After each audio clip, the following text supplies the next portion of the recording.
This is a quick update to show you some things that have come in the mail. I've got a few of these jacks, 1/4 inch jacks. They're not great, but they'll suffice for now.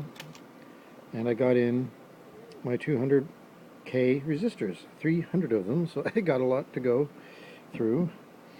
And I put one aside that is pretty close to 200K exactly. The jacks came from this company, so that, but the resistors came from somebody else.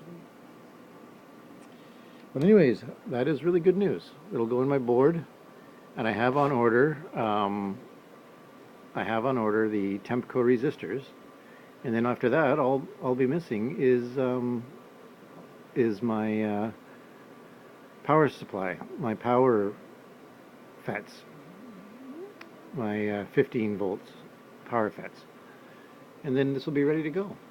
I'm getting very, very close. This is getting very exciting. Anyways, I'll let you know when that comes in, and then we'll go further with this. Thank you for tuning in. Take care.